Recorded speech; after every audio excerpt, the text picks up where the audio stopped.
Hey, it's Dr. Amanda with Straightsmile Solutions, straightsmilesolutions.com, and today we're going to talk about finishing Invisalign, ClearCorrect, and clear aligner cases, some tips and tricks to try to get these finished efficiently. Of course, having a great treatment plan is number one, but let's say you had that and we got to the end and there's a few small things going on and you're wondering if you can just go straight into retention or if you need to fix those small things with additional aligners or refinement.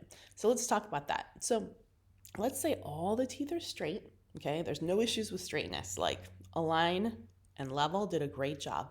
You have solid posterior contacts when you check with articulating paper on both sides, so there's no teeth left high and dry. Every tooth is touching. That's supposed to be touching, which means not anterior teeth. You should not have contacts on 2 to 2, upper and lower, 23 to 26, 7 through 10, okay? So let's say you had all that, but there's a few light open contacts in between the teeth, interproximal.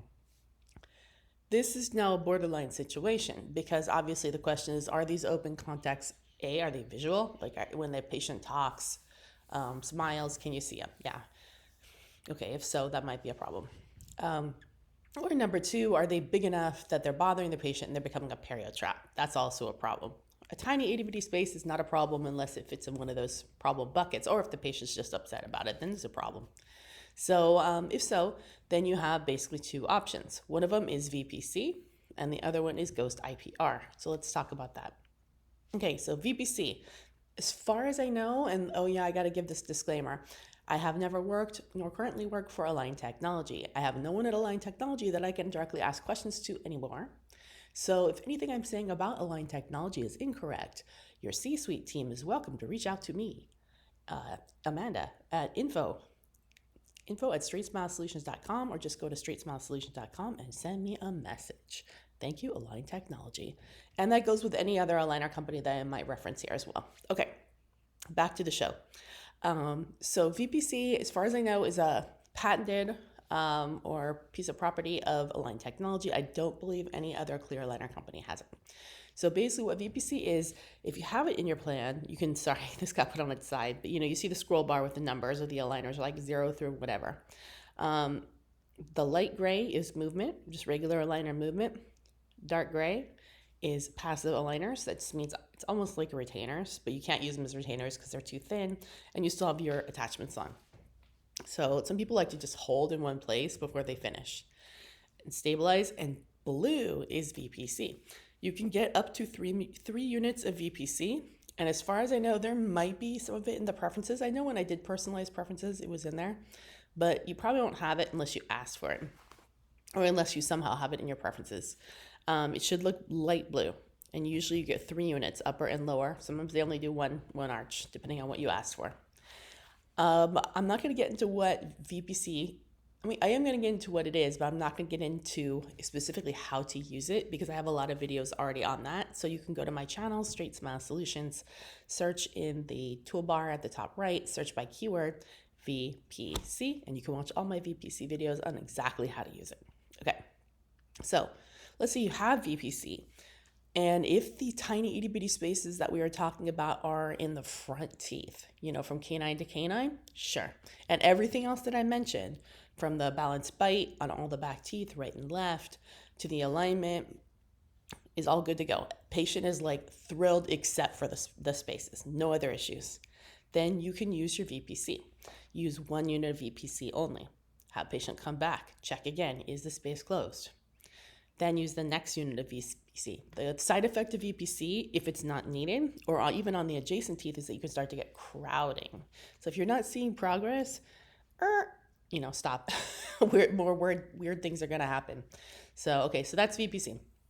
If you have any other aligner company, sorry, they don't have VPC. So that's not an option for you.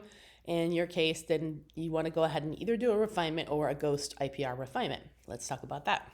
Again, for Ghost IPR, I already have at least one video on that. You can search, just put in the word ghost. I'm pretty sure it's one of the only videos that has to do with ghosts in my channel.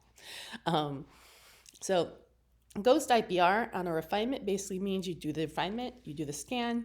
When the scan pops up and they have their first recommended Clincheck, which hopefully you paired with the old one if your old one was good, so you don't have to start all over again. You want to make sure that you've marked all the open contacts when you do the exam.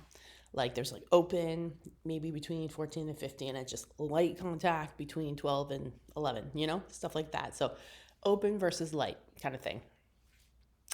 Chart them all down, every single one. And then when the Invisalign Clincheck comes back, and same thing with ClearCorrect or any other company, you can do this with any company, you want to make sure that the scan has picked up that open contact, okay? Now, normally, I mean, if it's something like pretty big, it's definitely going to pick it up. But if it's something really small, just like a light contact on your end, like a tiny little thing, it might not. So if you don't see that it picked up at least a 0.1, then we're going to add ghost IPR. So that means hopefully we're pairing it with your old plan because you did a good Clin Check before, saying, hey, just make this next Clin Check be like version number 8, but use most recent scan to set it up. It's kind of my verbiage. This is my voice. And then you're going to go ahead and say, add IPR to the following sites. All those sites that didn't get picked up in the scan between 14 and 15, between 11 and 12, 0.1 IPR, and list them down.